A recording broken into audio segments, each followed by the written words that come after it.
I'm Mike with House on the Mend, and in this video we're going to be reviewing the Saker 20-volt cordless electric hedge trimmer and grass trimmer. So let's get started. House on the Mend.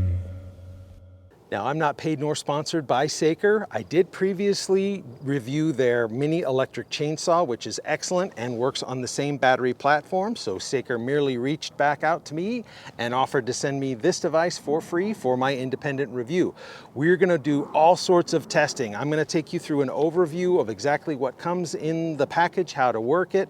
We're gonna charge the battery, then we're gonna test the battery life, and then I'm gonna put both of these attachments through all their paces. So if you find this video helpful, will you please give it a thumbs up, and also please consider subscribing. I do a lot of tool reviews like this for you, and it's really simple. You just log in, click subscribe, or if you follow me on Rumble, just click follow.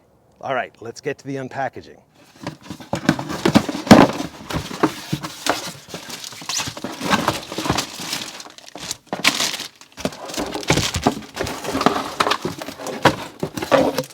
All right, here's everything that comes in the package. You have the unit itself with the attached grass shear. I love that both shears come with scabbards. Then you have the hedge trimmer shear.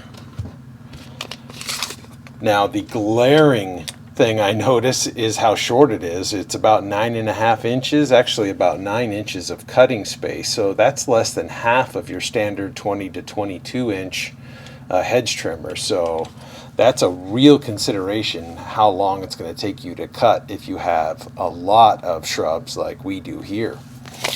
You get a 20 volt 1.5 amp hour battery. That is the same size battery that came in the Saker mini electric chainsaw that I previously reviewed. This little guy right here, who's awesome. I don't know why they changed the coloring from this nice blue to this kind of pea green color, but one good thing is these two batteries are interchangeable with these tools, which is great. Another improvement I noticed right away, something I commented on my first review of the mini electric chainsaw that they have now added, is a battery life indicator. That is fantastic. Taking a look at the main unit, there are 3 buttons on the handle itself, and then 2 down here that we'll talk about in a second. These buttons up here, you have your safety, so you push forward and then pull the trigger, and that activates the unit, so that's nice. And then this one here is to pivot. You have 1, 2 stops of pivot. And I can see that being nice if you're actually coming down and cutting grass, so that you don't have to be, down on your hands and knees. You can get a little bit of angle for that. So that's pretty cool. The one thing I did notice about this though, you hear that? It's floppy. Whichever section you put it in, it's got some slop in it. Now, these 2 buttons down here are to remove the grass shears and switch right over to the hedge trimming shears. These little gears have to line up, so like that. Definitely not a quick change. Let's see.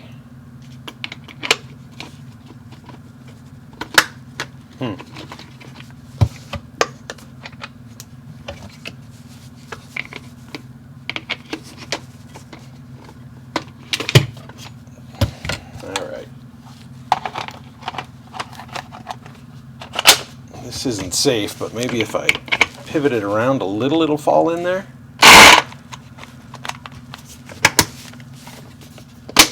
There. Wow, that is a lot harder than it should be. Now take a look at this. In shipping, this sticker here got all chewed up, and there's also deep scratches all over the base of this grass shear. So their packaging is substandard.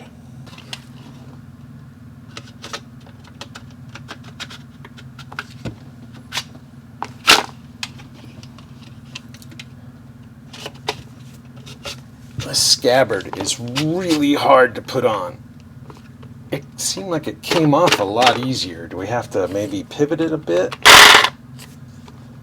No, it's just stupidly difficult to put on. Ugh. Wow. And then this one is like perfect.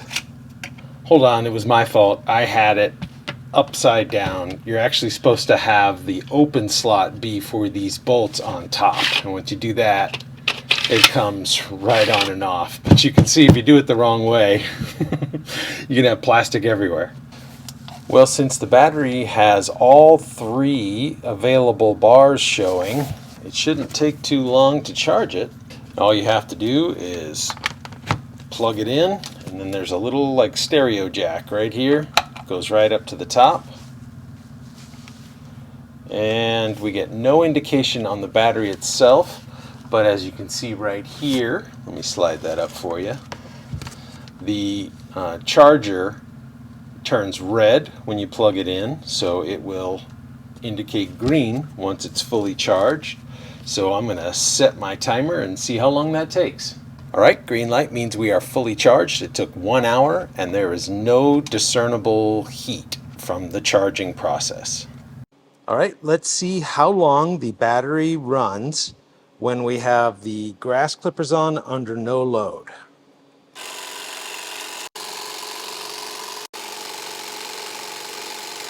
Still going strong after 30 minutes. The head is up to 128 degrees, 129 degrees. But the battery is ambient temperature out here in the garage. Finally starting to wane after almost 2 hours. Temperature is about 144, 147. Battery is still the ambient temperature in the garage. All right, pretty impressive runtime of just over 2 hours. And we'll take some temperature readings. Looks like we're up almost 140 degrees up here, 142. And only about 96 degrees on the battery, which is our ambient temperature here in the Las Vegas Valley right now. So that's impressive. All right, I'm going to lubricate the blade with a little bit of silicone lubricant here. Good. I like to start at this little shrub that's right outside the window where I edit my videos. And the reason is this stuff is really wispy, and so it's an easy first test. It's not very woody, and let's see what happens.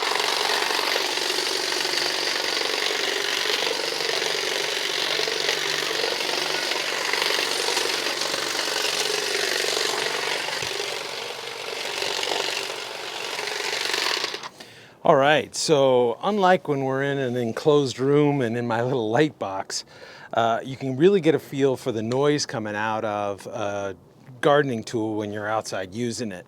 And my first impression is this is super quiet. I really like that. I do feel this looseness in the adjustable neck up here flopping around a lot, and it's a little bit unsettling. It'll take some getting used to, I'm sure.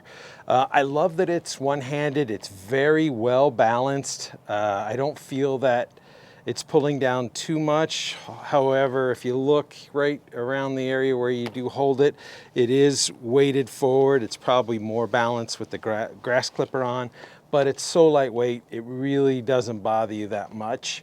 I really like being able to use hedge trimmers one-handed, because when you get close to the stucco walls or the screening material of a window, you want to pull back the shrubbery to cut it, because if you come up against it with these sharp blades, you're very likely, obviously, to damage the screen or the stucco. So if you see here, with one hand I can pull stuff forward,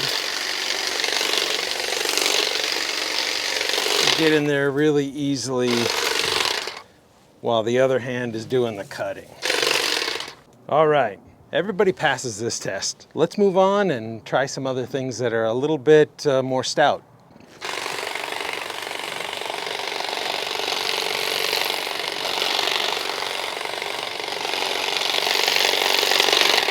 All right, this euonymus is really not cutting very well. Maybe it's the size of the opening with these bulbous tips on here, but I'm not impressed. Look at that. It literally won't go in there to cut that.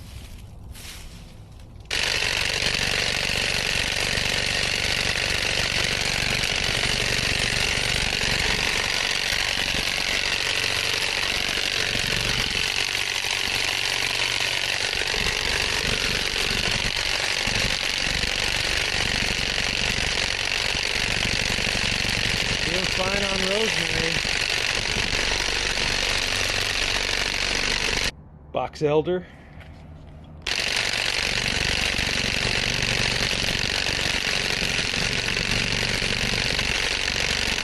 No problem. How about mock orange?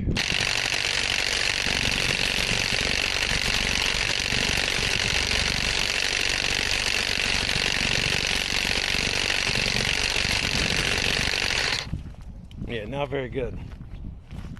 I love the little purple flowers on this green cloud.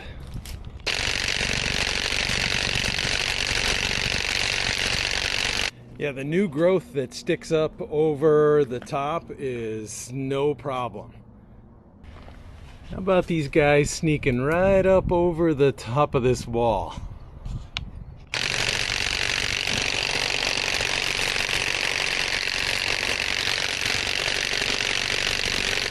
Let's switch over to the grass clipper. That went in a little better.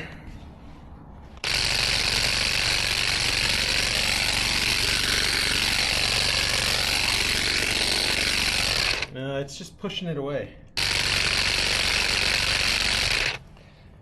Same thing, it handles the really wispy stuff just as good as the hedge trimmer. So if we're walking by and these feather palms here are all in head level, can we just make a quick cut without going back and getting shears?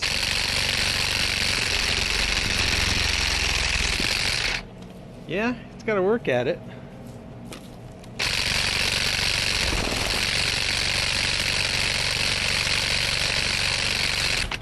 Whoops. So if it's struggling to cut something, if you can hold on to that and make it more taut, it goes right through it. See that? Interesting. Oh, it stalled out again.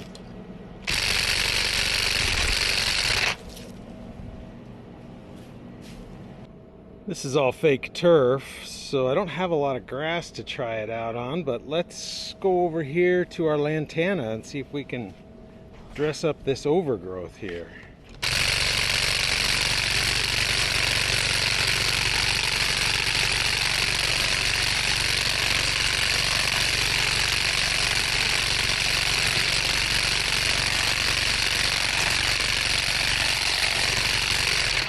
Yeah, no problem at all. I think it would definitely go quicker if I put the hedge trimming attachment back on it. Much better. All right, I'm anxious to pivot the head up like that and cut some of this low-lying tumbleweed.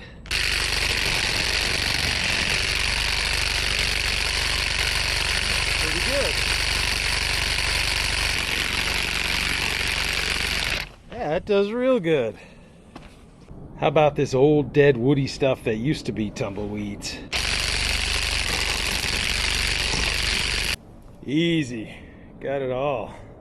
So I've gone around the entirety of our yard and I've done some minor trimming projects here and there. And I think that's what this tool is going to be best suited for. As you can see in this video here, the front of our house is a shrubapalooza. It is the testing ground for most of your average sized cordless hedge trimmers. And I think a project this daunting would be really unsatisfying with hedge trimmers this short. So instead, I think this one is best suited for much smaller yards, or if you have one little topiary you're wanting to work on, just a couple shrubs out front of your house or in the back, and you don't think you need a full-size one with a handle up front. You really like the thought of being able to operate the tool one-handed. This would be perfect for you. Another thing that leads me to believe it's best suited for smaller projects is that it's a little bit underpowered.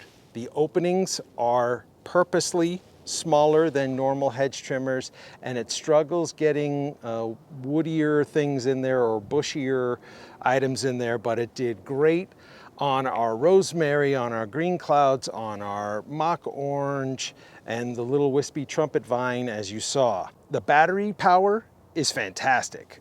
You know, 2 hours of continuous runtime is more than most people are ever going to put a tool through. And it only took about a little over 2 hours to fully charge the battery, as you can see in this snapshot here. So not bad when you're considering that it's just a little radio jack charger, and it never heated up the battery, so I wouldn't have any worries about charging indoors. I did enjoy the capability of moving the head so you could get down low. The only problem is I just wish there wasn't so much slop, but as the tool's vibrating, I guess you really don't notice it that much, but it is something that was just a touch unsettling for me. One other thing that's a con that needs to be mentioned is the difficulty I found nearly every time I switch between the hedge trimmer and the grass trimmer. It's very simple to remove, but getting the next one on is almost always a fight. It feels like you're breaking it or the gears are jamming. There should be a keystone or something that makes that transition easier, maybe some sort of a brake where it always stops in the same spot, something to make that transition require less effort. The battery platform. The Saker Mini Electric Chainsaw is the #1 selling mini electric chainsaw on Amazon the last time I checked, which is pretty impressive when you consider how much competition there is. So since many people are going to already have this battery, it's great that Saker is coming out with very capable small tools to continue that kind of small electric outdoor program of tools, and I commend them for that. I also want to thank Saker for reaching back out to me and offering to send me this tool for my independent review with no preconceived agreement on what I was going to say, no preconceived agreement that I was going to send them the video prior to it being posted. I've had other companies ask to do those very things. I always reject those offers. So when a company like Saker is confident enough to send out their tool without any of those conditions, they should be praised. It shows you that they believe in their product, and I want to thank them for that. Until next time, thank you for watching.